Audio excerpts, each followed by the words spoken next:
What is up, everybody, and welcome back to the Scavolitano Show. Woo! Yeah. Welcome back, guys, to the Scavolitano Show. We have a fun. I think you guys would want to know about this from my thoughts of point of view of Palpatine's contingency plan after he died in the Return of the Jedi. So before we start this awesome Palpatine little theory going on here, make sure you guys subscribe down below to the YouTube channel, The Scavolitano Show, for more fun unboxings, reactions, breakdowns, awesomeness, sexiness, broganess, omeganess, soakiness, all that fun Star Wars jazziness. So yeah, do the whoa. Right, Omega? You will be missed. I love her. But today, guys, I want to talk about, this came out maybe a couple weeks ago, or it came out definitely a couple weeks ago. But I've been collecting my thoughts on this for a long period of time, because Palpatine, to me, felt like he just keeps coming back for no apparent reason. And fans don't like that. Like, he died in the Return of the Jedi. He was thrown down an elevator shaft. Then can I survive that? Like, come on, man. Come on. And we now know he's been pulling the strings since the very beginning of time, really. He could be God now, like God. And then did he finally die in The Rise of Skywalker? We want to know that. Ian McDermott, are you alive? Huh? Are you alive in The Rise of Skywalker? After The Rise of Skywalker? God, stop coming back alive. It's just to play one part. Come on, man. So the Star Wars Insider Intel Palpatine's contingency plan. His plan, so I'm going to read you some of this article. And then I'll give you my thoughts on it. I've read it already. I've tried to comprehend what's going on in this article. It makes a lot of sense, but also, like, why? Why keep bringing him back? Why? I'm not a big fan of Palpatine. I think what he did from the Clone Wars to Revenge of the Sith, he manipulated everything, which he was a very good manipulator. Like, that's really fantastic. But keep bringing him back after he died, after he was pronounced dead in Return of the Jedi. In The Rise of Skywalker makes no sense. You have to lead up to that. Or you have to have a storyline, or you have to have a show or a little movie on how he came back from the cloning and stuff like that, you know? So, but we do know he's Rey's grandfather, and that makes no sense. So, to me, that makes no sense. I like Rey, don't get me wrong, 7, 8, 9 were the best movies ever of Star Wars, but to see that she is like Rey Skywalker at the end doesn't suit me very well, because she's not a Skywalker, she's a Palpatine. But she changed her name because she grew up with the Skywalkers like Luke and Leia, which understandable, understand that. But yeah, so let's get into it. The article will be right here to read. If you can follow along with me, that'd be awesome. I had to sneeze. I sneezed. Coronavirus! So Poe might not have understood how Palpatine returned in Star Wars: The Rise of Skywalker. Was understandably the news of part of all of his contingency plan that anticipated that Palpatine's death and was prepared to return to power.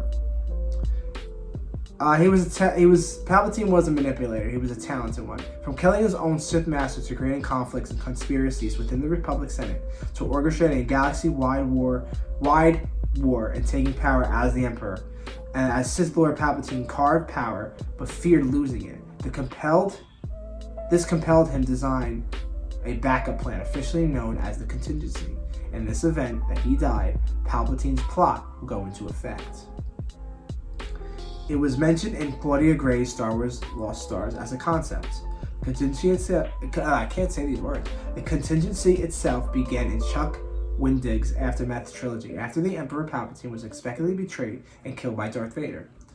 And word of his death, along with the destruction of the second Death Star, traveled across the Empire.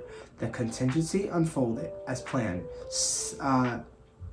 Sent droids were dispatched to Imperials throughout the galaxy and advised them on the next step, starting with Operation Cinder.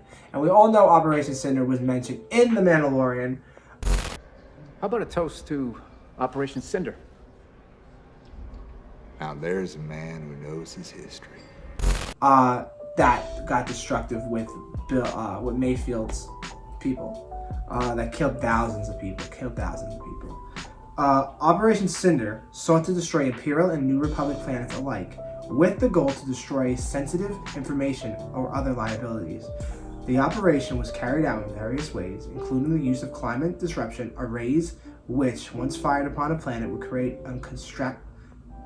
catastrophic weather conditions, vortex detonators, and customized explosives that made the planet of neurotics uninhabitable. And the Imperial Navy, who engaged the battles of planets that attempted to resist the operation, such as Naboo, Burner Khan, as mentioned in The Mandalorian.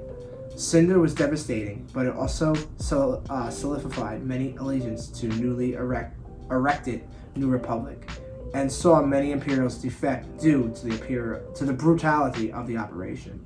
So we all know Operation Cinder was a tragedy. A lot of people lost their lives and never went back, just like Mayfield. Mayfield talked to the commander officer of the Empire and shot him because of what he was thinking about Cinder. Let's see. It started a year after the Emperor's death at the Battle of Jakku, led by the Self-Independent Council of the Empire, Gallus Rex. I don't know how to say these names. I'm bad. I'm really bad with names. If I could name my name like Jimmy John Bamboozle Fun, I would name that. So it started after a year, after the Empire's death of a year, in Battle of Jakku. It was led by the Council of the Empire, Gallus Rex. I'm gonna say Rex. He brought the remainder of the Empire to Jakku and the last stand against the New Republic. The majority of the Imperials involved in the battle believed that they would retake the galaxy with a victory, but the contingency planned for this to be the conclusion to the Empire. So, I feel like in The Mandalorian, takes like 5 years after Return of the Jedi. So this Battle of Jakku was right after Return of the Jedi. So, it was the plan to conclude the Empire. Like, there would be no Empire. So why are we still calling it the Empire in Mandalorian? He was supposed to have the entire planet of Jakku destroyed along with the Imperials as further punishment for failing Palpatine. What was unaccounted for in this plan was Grand Admiral Rai Sloane. So we know, on Jakku, Sloane confronted Rax, where she shot and killed him. In the final moments, Rax appointed Sloane to the contingency and urged her to retreat to the unknown regions with Brandal Hawk to create a new and better empire. So he never went through with the plan. Or what it's saying, he never destroyed that plan. So she killed him because he didn't follow orders. That's what it's saying. So Jakku was saved. Yeah, Jakku was saved. So they didn't kill the planet. Rax's plan to completely destroy the Empire did not unfold. So he wanted to destroy the Empire, but it should say that in here. It doesn't say anything. Where I'm reading, yeah, Rax was originally supposed to have the entire destroyed, but was unaccounted for in his plan with Grandma. So he did not. So they should say that in the sentence. He did not destroy it, but it says it here in a whole new one. Jakku was saved. Rex's plan to completely destroy the Empire did not unfold, with the remains of the Empire continuing for years following the official end of the war. Sloane would heed Rex's last demands, head for the unknown regions. So in The Mandalorian, that's why we call it the Empire. Now we know that after Return of the Jedi, in The Mandalorian, the Empire is still around because this guy did not command the order and destroy the Empire once and for all. He never did. So for many years prior to his demise, Palpatine sought immortality on the Sith planet of Exegol. It was a planet that he and cultists known as the Sith Eternal experimented with cloning. Exegol was also where Palpatine built his Final Order fleet. As an immortal Sith, Palpatine would reign supreme over the galaxy with the Sith army. Yeah, army. I'll say army. This would be the grand finale of the Contingency, known only to select a few. So he's been around for a long time. When Palpatine was killed on the second Death Star, his consciousness transferred to a clone of his own body on Exegol, but the body was too weak to contain him. This led to Palpatine creating more clones and strayed casts of himself. in hopes that one would offer a more suitable vessel for him to inhibit. All this effort immediately went to Rey, the daughter of one of Palpatine's stray castes. She was the perfect vessel, but her father and mother did everything they could to hide her from the sinister grandfather. Okay. So bodies didn't work because he was too powerful, of what they're saying. He was too powerful to be in the body of the original Palpatine clone. Destiny and the Contingency would catch up to Rey in the form of the First Order, led by Palpatine's evil duplicates called Snoke. Although Snoke was unsuccessful in bringing Rey to Palpatine and was unexpectedly killed by his own prodigy, Kylo Ren, Palpatine continued to pull the strings in order to reel his granddaughter so he could finally achieve unlimited ultimate power. With the Final Order operational, it slowly deployed from Exegol and pledged to destroy planet after planet. The Resistance worked quickly to encounter this new threat. Rey accepted her role as a Jedi and Rebel and arrived on Exegol to bring the conclusion to the conflict. Palpatine planned for Rey to partake in the ritual, which would allow him to inhibit her body and live forever. But Rey had other plans. With the help of Ben Solo and Jedi Past, Rey took her final steps and defeated the Phantom Menace once and for all. Did you learn any... Oh, that's it.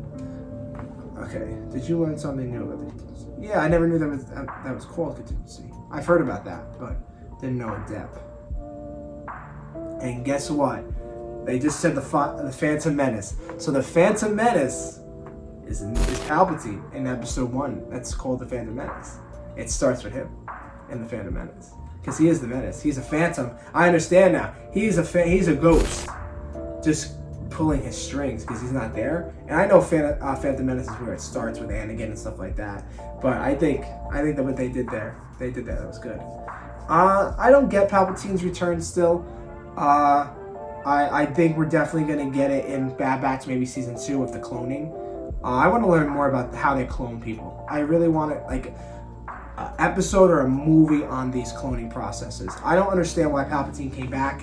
I don't understand the 7, 8, and 9 movies because they make no sense, really. They don't. Because Palpatine's dead. You know, we have Snoke, and he's killed. After Snoke's gone, that's it. There's no more Palpatine. So why do we keep bringing back Palpatine? He's not a forever guy. He should be dead. He's like 100 years old. Like literally, like he is literally 100. He has to be. And look, a wrinkly old man is that. But I understand the Contingency. That was a good plan, actually. He had a good plan. And if you scroll up, we've seen rumors in The Mandalorian that Palpatine will show up again in like a red thing. We see that. If you scroll up to this, if you see it right, you can see it right here, actually. In the red, you see him in his outfit with his glass head, like air oxygen tank or something like that. Like it makes no sense. I don't understand. I really don't like that he keeps coming back. I hope he doesn't come back in the next movies. If he does, I'm not watching it. Like, come on. Like, he's dead. Now he's dead. Rey killed him. And we're gonna definitely find out. I feel like in Bad Batch and Mandalorian, cloning. They want Grogu for something. They're gonna want Omega in Season 2 for cloning. You know, they brought Nala Se. Is Nala Se still alive, or she has perished? And that Dr. Pershing, that's why he's so gentle with Grogu. That Nala Se taught him to be that. Maybe Dr. Pershing will be in Bad Batch, and that's how we lead up, you know, to Dr. Pershing's now. And he's not dead in Mandalorian. I hope we see him in Mandalorian Season 3. But yeah, that's all I have. I don't like this contingency plan. I think it's too drawn out. I know he wanted to rule the world, but eventually he was going to be taken down. You know, it's not going to be like 4, 5, and 6, where Empire wins, Resistance wins, Yeah, no, the Jedi won all 3 movies. Really, they really did. Almost destroyed in Rise of Skywalker, though. And from Jedi's past, they should have really brought all the Force ghosts back from the Jedi. You know, they should have really did that. Not just hear the voices. Like Anakin, they should have brought back Obi-Wan, Yoda, Mace, maybe Ahsoka, but we don't know if Ahsoka... I think Ahsoka is alive in The Rise of Skywalker. They should have brought back the people, you know, the whole... Like, we're all here together. Like, we're here in this together. And that's what... Be with me. So yeah, that's all I think on this. I think it was too drawn out with the clones. I wish we see. I want to see how it starts really with the cloning process, and the stormtroopers suck because the clones have not trained them right. Gregor, you find out in season 1 of the Bad Batch. But yeah, so the contingency plan failed. He's dead now. Hopefully he's dead now. And that's all I have. I think that's all on this video. I hope he doesn't be back again, and I hope we see more of the cloning process and what's to come for Star Wars, because it's all about the cloning now. Now we're going to get into the cloning. But yeah, so I hope you guys like this video. Make sure you guys subscribe down below to the YouTube channel, The Skibble Talent Show, for more fun unboxings, reactions, breakdowns, sexiness, awesomeness, omeganess, groganess, and ahsokeness, all in that order. Be kind to one another, and may the Force be with you. Always. Bye! In my life, when you find people who need your help, you help them, no matter what.